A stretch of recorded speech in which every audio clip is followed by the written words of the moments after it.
गुज़िश्ता रोज़ आपने सुना वज़ीर आज़म शहबाज शरीफ ने मुलाकात की चीफ़ जस्टिस पाकिस्तान से, साथ में वज़ीर कानून थे, अटॉर्नी जनरल थे और भी एक आध कोई शख्सियत थी। तो ये मुलाकात हुई, इसको बहुत ज़्यादा डिस्कस किया जा रहा है। लेकिन इस मुलाकात के हवाले से चीफ़ जस्टिस ने सहाफ़ियों से जब उनकी मुलाकात हुई थी उसमें बता दिया था कि वज़ीर आज़म शहबाज शरीफ साहब को भी मुलाकात के लिए कहा गया है और अपोजिशन को भी कहा गया है।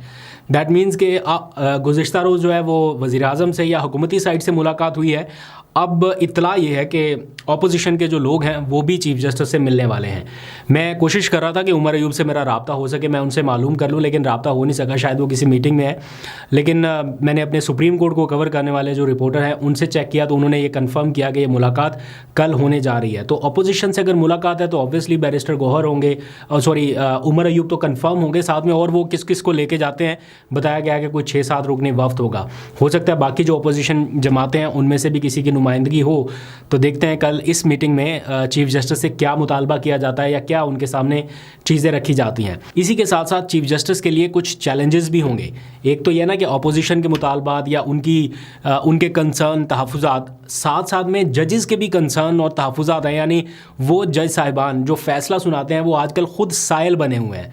वो 5 जजेस जिन्होंने ख़त लिखा था उन्होंने अब अपनी फ़र्दर सुनवाई के लिए इस्लामाबाद हाई कोर्ट से जो उनकी एक दरख्वास्त, एप्लीकेशन या जो भी रिप्रेजेंटेशन आप कह लें रिजेक्ट हुई सीनियरिटी के मामले को लेकर या जजेस की अपॉइंटमेंट को लेकर, उसको उन्होंने चैलेंज कर दिया है सुप्रीम कोर्ट में। आज एक बाकायदा दरख्वास्त दायर की गई है, 5 जजेस उसमें दरख्वास्त गुजार हैं और मुनीर मलिक उनके वकील होंगे, साथ में एक और वकील भी हैं, उनकी खिदमात हासिल की गई हैं। और अब सुप्रीम कोर्ट ऑफ पाकिस्तान के रूबरू उनकी एप्लीकेशन गई है कि जनाब ये सीनियरिटी का मामला आप तय करें, क्योंकि आमिर फ़ारूक साहब बतौर चीफ़ जस्टिस जाते जाते अपने फ़ेलो जजेस की दरख्वास्त को मुस्तरद कर चुके हैं, जिसके बाद इस्लामाबाद हाई कोर्ट के एक्टिंग चीफ़ जस्टिस का चार्ज नए आने वाले जज साहब को दिया गया है।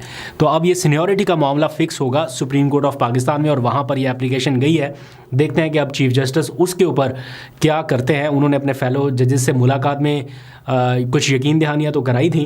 अब देखते हैं कि वो इसके ऊपर फ़ैसला किस तरह से करते हैं। क्या यह मामला रेगुलर बेंच में जाएगा, आइनी बेंच में जाएगा, या खाली चीफ़ जस्टिस साहब का ये सवाबदिद है। इस हवाले से अगले व्लॉग में आपको अपडेट कर दूंगा। जाते जाते आखिरी खबर ये कि आपको याद होगा कि पाकिस्तान तहरीक इंसाफ ने 26 नवंबर के वाक़यात की तहकीकात के लिए हस्पतालों की फुटेजेस हासिल करने की एक दरख्वास्त दी थी, या जो उनके पास रिकॉर्ड था उसकी फ़राहमी के लिए एक दरख्वास्त दायर की गई थी राइट टू इंफॉर्मेशन एक्ट 2017 के तहत।